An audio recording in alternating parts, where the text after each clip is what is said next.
Now I show you guys how to enable the GPU acceleration in Premiere Pro.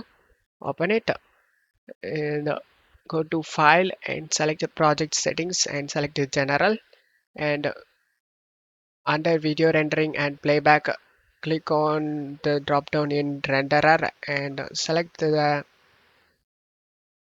Mercury playback engine GPU acceleration CUDA and select the OK option. And now select the edit option and select preferences and select the media. In here you just need to make sure both options are checked: hardware accelerated decoding and hardware accelerated encoding. After checking both box and click on OK option and just close and reopen the Premiere Pro. Don't forget to leave a like, guys. Thank you.